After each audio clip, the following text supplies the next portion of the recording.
What is up, everybody? It's Josh coming to you with another episode of the Affiliate Marketing Show. Please be sure to like, follow, and subscribe to stay up to date on all the latest affiliate marketing news, tips, and trends. Per usual, Josh from OfferVault.com, the industry's largest aggregator of all things affiliate marketing. Whether you're a newbie just getting started or an experienced veteran, we have got you covered. Make sure you check out OfferVault.com. We also have Mr. Pay-Per-Call Adam Young, as well as the industry legend Harrison Gevirtz, and our special guest today, Roman Karpov, Business Development Manager at HilltopAds, a leading ad network for online products, brands, website owners, bloggers, and mobile app developers. First of all, Roman, most importantly, did I pronounce the last name correctly? Karpov? Yeah, you got it right. Karpov, but Karpov. never Okay. mind. Yeah, just like Karpov. that. I'll try and But nail it on our outro. First of no all, worries. what a setup, my guy. Thanks. We got prepared and I think you taking win the this stuff best seriously. podcast setup that we've seen. Seriously, that's a pleasure. Pleasure Why to do you hear that. have this? Like, do you do like a weekly podcast, or are you like famous? So you do No, interviews weekly? He's famous. Yeah, he's famous. No, I think I want to you believe I am. rented Yeah. it. Didn't you rent it? It's like a Exactly, rented exactly. space. Yeah. It's a rented one, yeah, but it's not weekly that I do podcast, but once I do, we try to make it beautiful, as much as we can. Yeah, no, this looks awesome. You nailed it. I see you got your OfferVault Top Ad Network Award over your Yes, shoulder there. yes, it's proudly standing there right underneath our logo. Yeah, congrats on that. We love having you Couldn't guys say as a it. Oh, yeah, partner. Happy to have you absolutely. guys as a Likewise, top guys. ad Thank you. network. So today we're gonna hit a lot of stuff, but the main topic that we're gonna discuss is AI dating, which is kind of cool because we've talked a lot about AI on the podcast and we've talked a lot about dating on the podcast, but we've never really kind of combined them into AI dating. So I'm not like super familiar with what that actually means, but if you can give us like a brief, like, bird's eye perspective on like what is AI dating, how long have offers like this been on the market, as well as like maybe some pros and cons, just to kind of give us and our listeners like a better idea of what that term actually means. Absolutely. So AI, obviously, like everywhere now, and since it started, emerging in the way it is now, I thought it was just a matter of time till it reaches our niche, like our audiences, our websites, etc. And basically, you can differentiate it, into two, maybe three main groups. Starting with like AI products, which enhanced, the tool set and some features of the traditional dating apps. Like speaking of, I don't know, Tinder and Bumble, maybe something like that. You name it. And also, so maybe they improved some algorithms with the AI. Maybe they improved some, automated some parts of it, but it was happening, more on the product side, like on their backlogs and etc. And what we faced more is that when AI product was built from scratch to make some chatting bots and maybe some image generated content related to dating, chatting, and more like imitating conversations with between real people. Should I say that? Yeah, So yeah, I was an affiliate for a long time, and when yeah, I first started, this is over a decade ago. This is almost 15 years ago. yeah, My best campaigns were dating campaigns. Um, Obviously, they were not AI powered, but then like years later, it came out that a lot of the people that you were talking with on those sites weren't real. yeah. Like Ashley Madison was a big website, and they had kind of they got exposed for like paying people to chat. I don't remember exactly, but this Mhm. changes that because you don't have to pay people to chat, to have active people on a dating website. So I'm just Yeah. So looking at kind of our show notes here, and I yeah, just want to confirm. So we're talking about chatbots and other AI kind of tools. Does that mean that people are building dating offers and just powering the entire user, like the customer interaction with AI? absolutely. Yeah, that Or are that's you saying that affiliates are just using AI to to write ads or something like that. And I know they're doing that obviously, but like I'm just curious, where does this fall into it? Because it's like foreign to me. So Ah, I'm serious. reading this and I'm kind of going, wow, like that's crazy. Okay, no, what I was referring to is definitely the AI products in which the role of an opposite side for the user is fully handled by So okay, AI. that's Fully, amazing. there is no one live on there on the other side. So basically, yeah, you are just chatting with the model which you either created yourself, or it was some preset, uploaded in the product itself. So it completely replaced the interaction between two people, as for example is in Ashley Madison. That's wild. Oh, wow. Okay. So That's then, but yeah. I mean, do you have to, I guess this is an aggressive question, but do you have to really, I'm assuming your long-term value, do people, I guess, how do people get burned out talking to their AI girlfriend? Sorry, you mean like I don't know if Like, you should does your long, do you see lower uh long-term values from like like a long LTV perspective?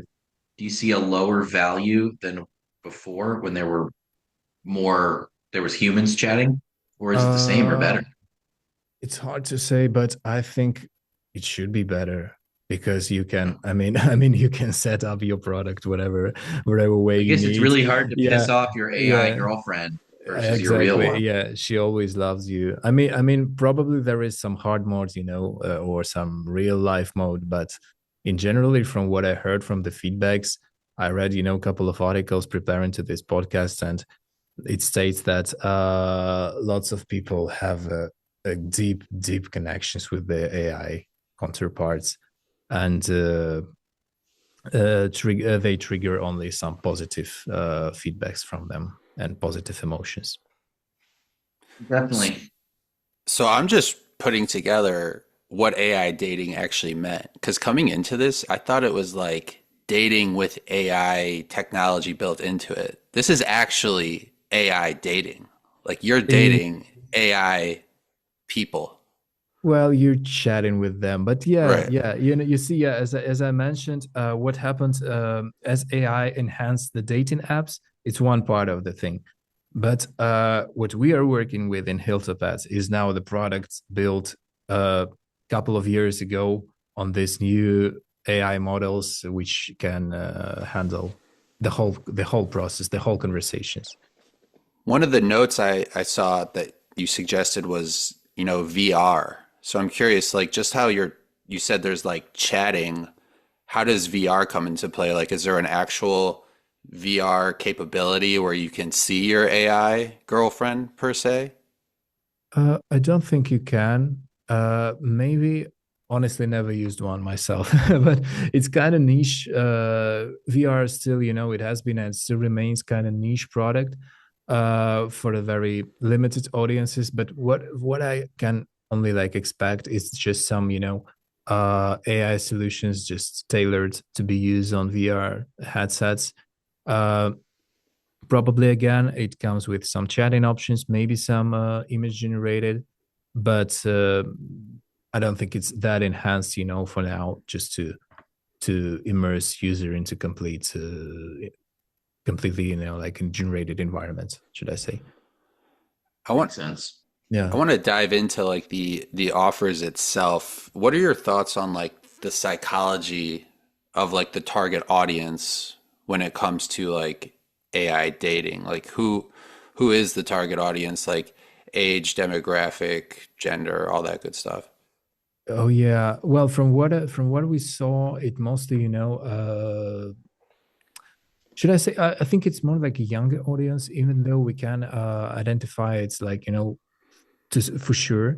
But I think from what we see, from what websites bring the most of the users, it's more like a younger audience, probably males, uh, probably wealthy, willing to pay for just, conversations they have in their smartphones.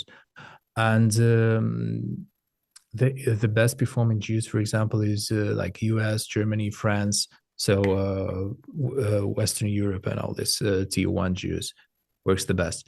Regarding their psychology, it's hard to say exactly what triggers them, but probably all this during all these years, people just feeling comfortable, having their private life, some at least some parts of it being online.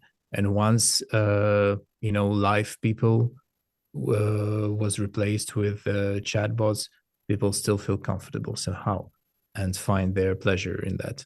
Plus, platforms like OnlyFans perhaps made I don't know, probably they just shifted all this interpersonal relations and maybe some chatting, some flirting. They just shifted it to the internet, to that space. When it comes to like publishers who are looking to work with AI dating offers, like what do you feel are the best strategies that they can use to actually find success, when they're working with offers like this? As a publisher, you mean as for the guys who just willing to monetize their traffic with this type of offers, or they're like, Yeah, yeah, like just like an affiliate or like a publisher who's looking to work with this type of offer. okay, so I think it's just working as any type of offer is very important to trying to imagine the funnel, trying to get into the I don't know, to see it from the user's perspective. And for example, we always suggest to present the product as clear as possible on the landing pages, because you see the technology is relatively new. And when, for example, our partners were testing the funnel, which was forcing the user to make us to sign up and to make a purchase as soon as possible, and didn't work out well because people are just not completely familiar with the product, with the technology, with what they are forced to be to be paying for. And the more free features are available on the before the paywall and even before the sign up page, the more user can explore the product, the better. I would say that. So I want to shift the focus here, to you guys at Hilltop Ads. Can you kind of Yeah. walk us through the process of how one would go about launching ads within the Hilltop Ads ad network itself? Because, that's something that I don't have a lot of experience with, but I'm sure a lot of people watching and listening have heard of Hilltop Ads. They've, considered I exploring. hope so. Yeah, I'm sure they've considered exploring working with you guys. This might be like a leg up on the competition for them. Like, what's the process and what would be some advice you would give to them in terms of like, really hitting the ground running per se? Sure. Well, you see, the major differentiation between our like type of accounts is the CPM account or CPC, which is handled, which comes as a self-service, in our platform, and more performance-based models like CPA or CPL. So for guys who are like completely new to the industry, I would suggest maybe sticking to CPL model if their affiliate terms allow, because it's something which definitely brings benefit to us because the conversion is easier, to track and to reach than, for example, the payment.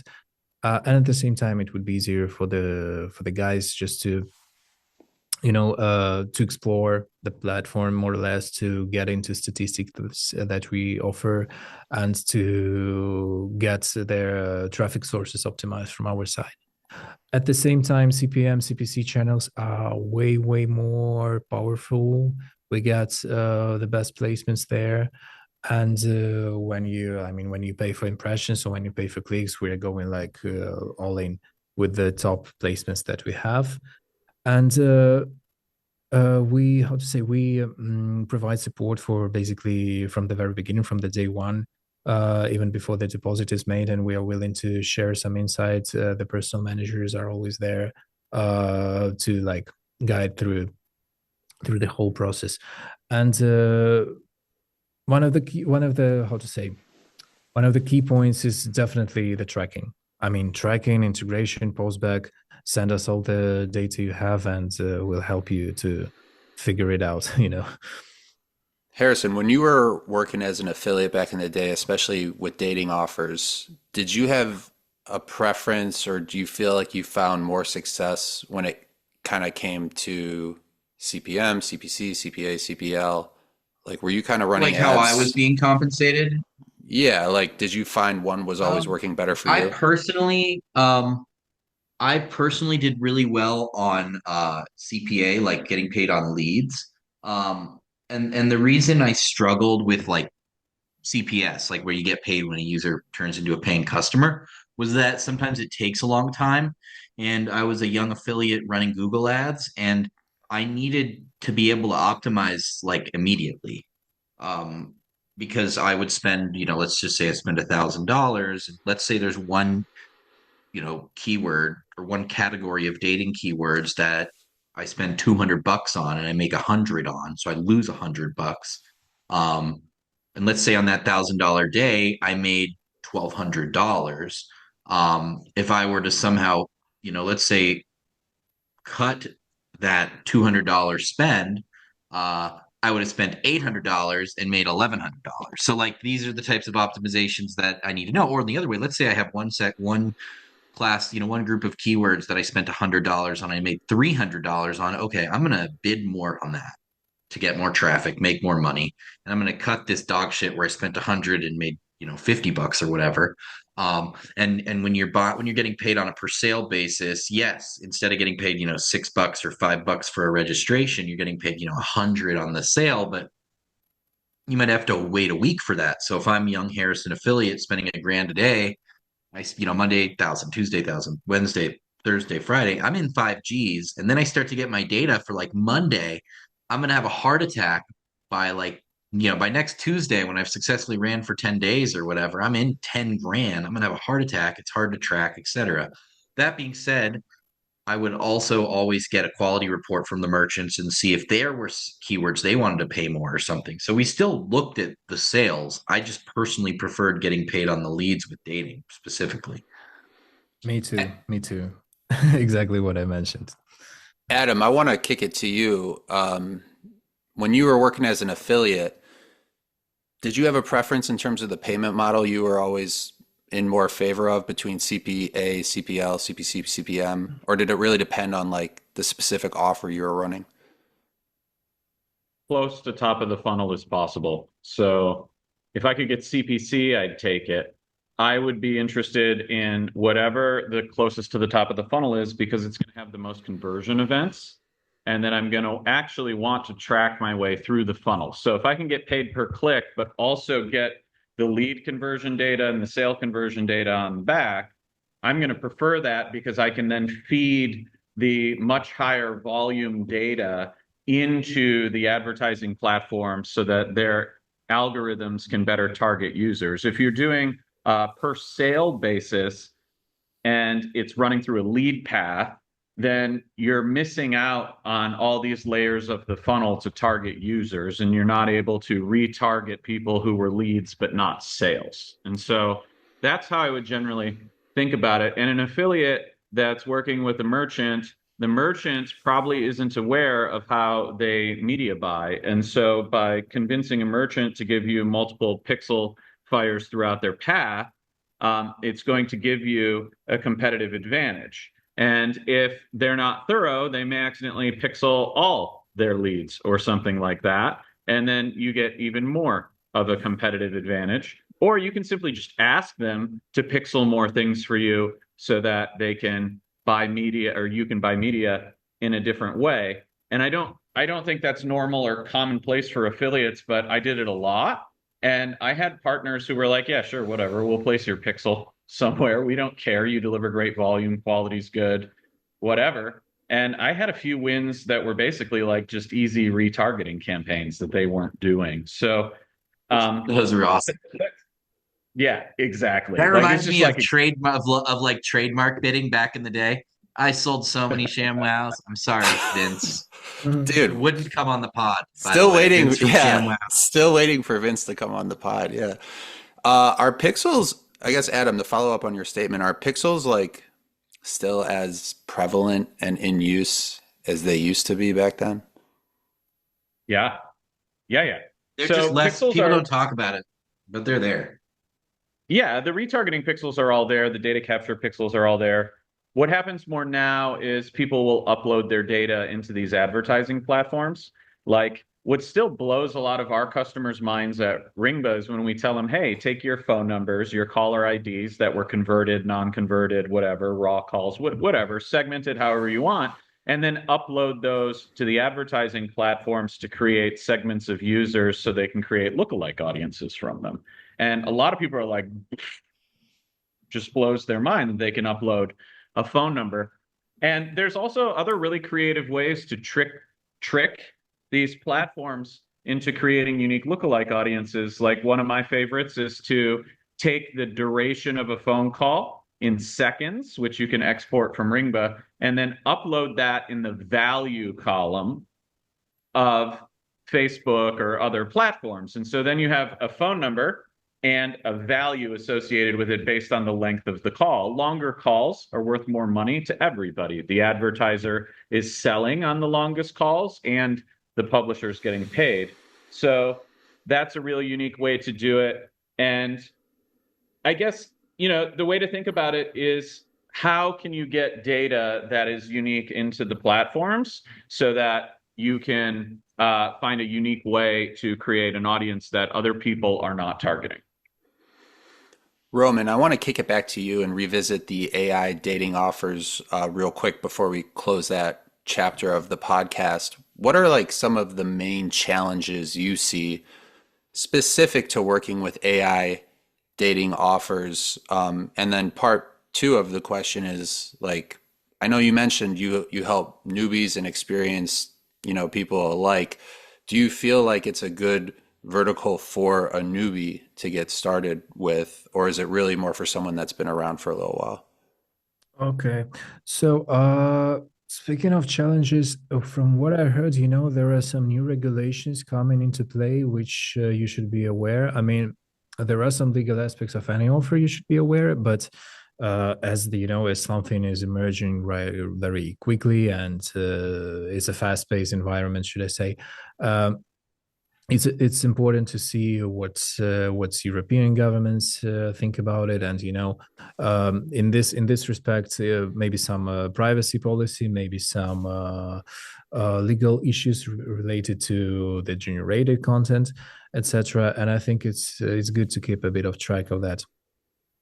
Also, I think that the LTV of the audience is yet uncertain, and some of the products, which we are working with, for example, Eva AI and maybe Lovescape and Candy AI, they have only completed maybe 2 years, some of them less, of the whole circles, and they are, from what I heard from their managers, they're not yet sure about the amount of money they can generate from a user, and so how much they can pay for their affiliates on CPA basis or CPS basis, what's the retention, what's the appropriate, funnels, and maybe some product metrics.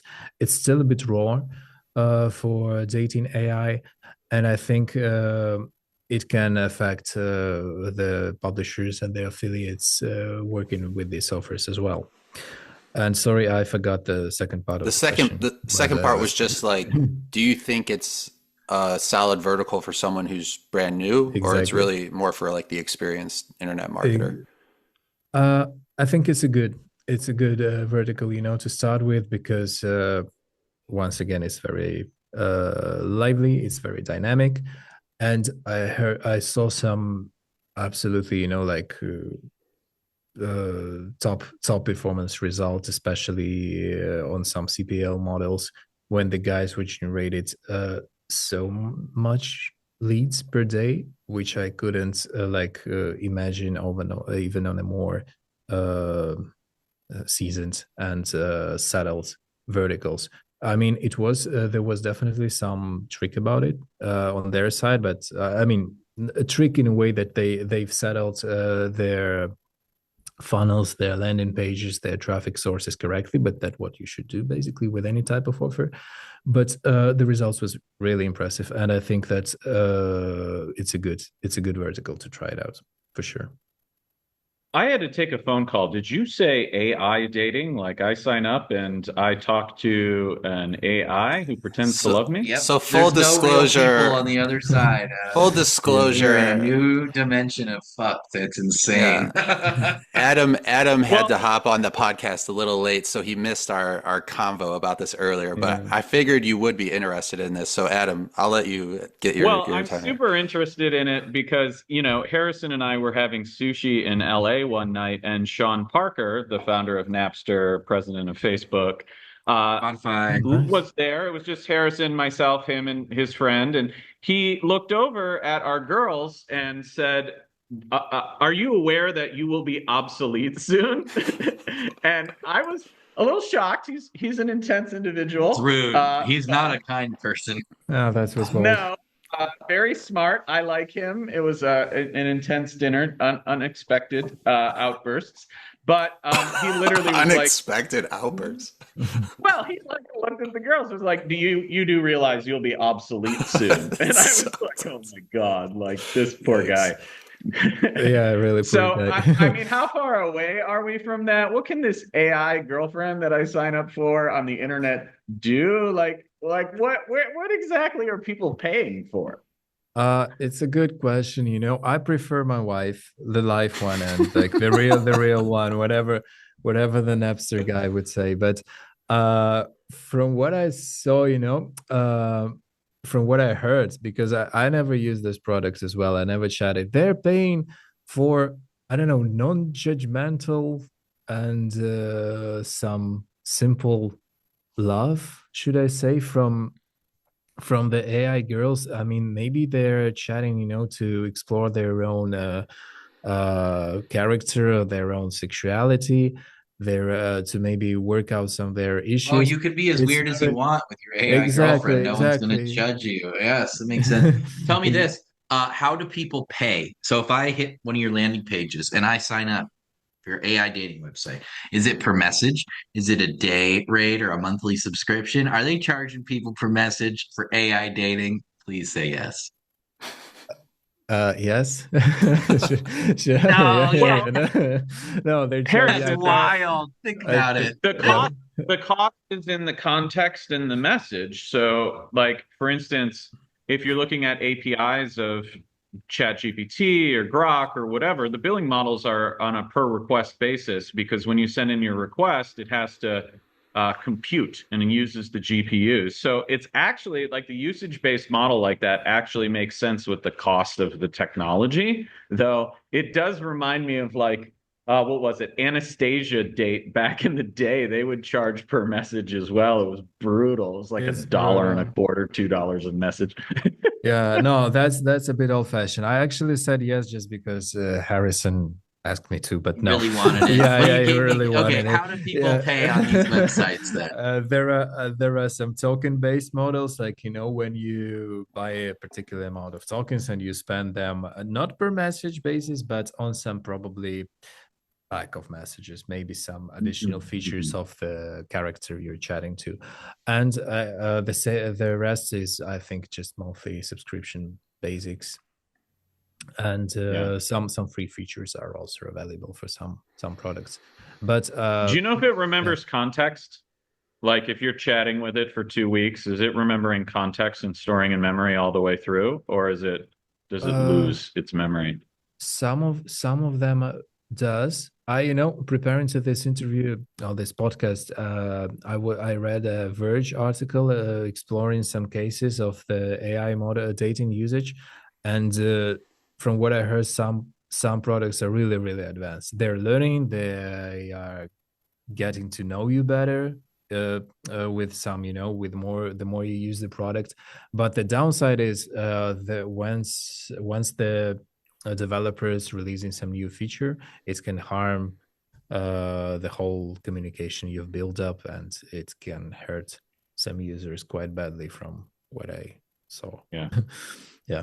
Sorry, I'm a machine learning nerd. So the No, context and storage of the conversations and the memory associated with it is really interesting because that's yeah. where the cost comes. If you wanna really get answers out of these things, you have to present a lot of context and then it has to process the context. So that's where the compute comes from. So I'm interested to see where this stuff goes.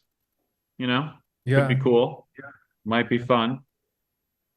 Might be, might be. Yeah, I think if you ask me, I think it's going more into not only texting, but also some maybe image or maybe even some video generated stuff. But I think it's a matter of 2 to 3 years, depending on how technology goes.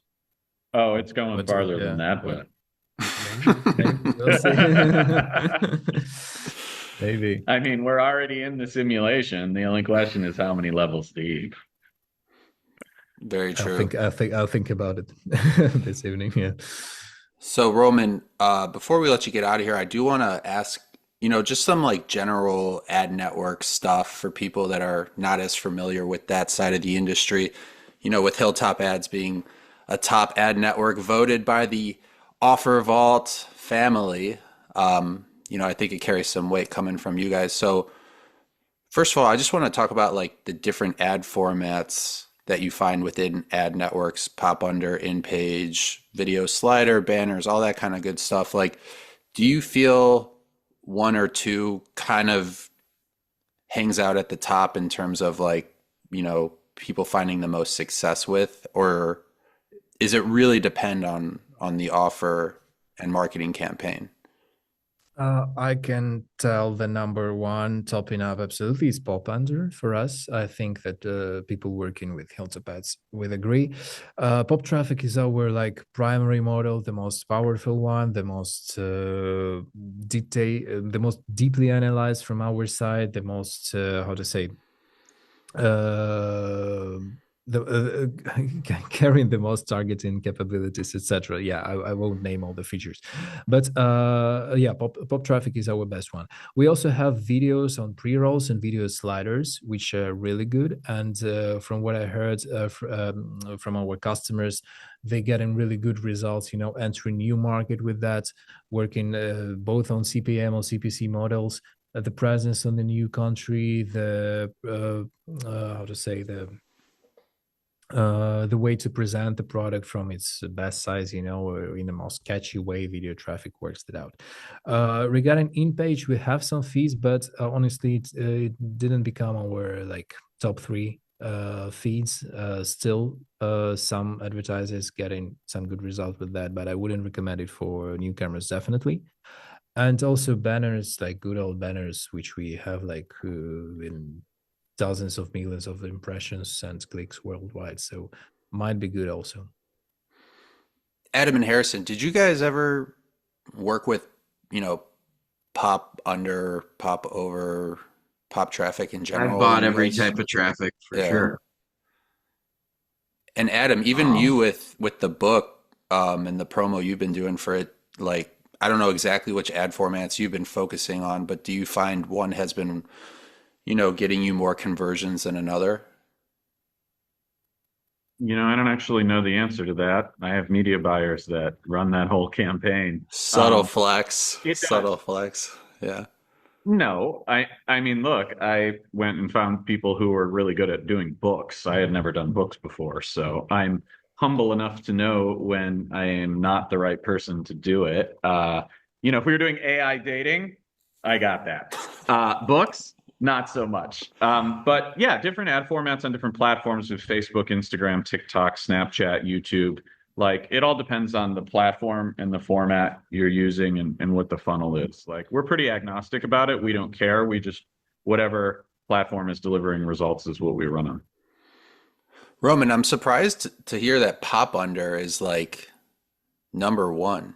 What is like the science and psychology behind that? Because, if I see a pop under ad, I don't know, maybe I'm not the demographic for it, but I usually just click right out of it. So maybe yeah. none of us is demographic for it yet. Somehow It works. somehow it works. Yeah, maybe with its massiveness, maybe with some. The format is still developing. Even though every year we hear that it's gonna die soon. It's dying. It's getting worse. For example, we introduced like the keyword targeting. It's not the keyword you have in Google, for example, or Facebook, but kind of similar.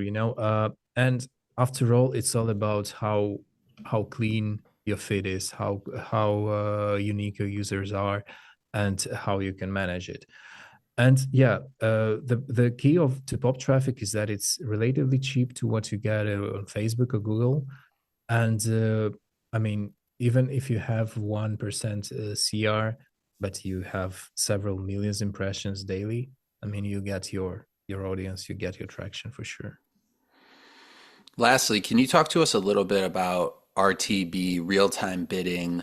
For anyone listening who's unaware of what that is, maybe just walk us through how it works and how, internet marketers can best take advantage of it.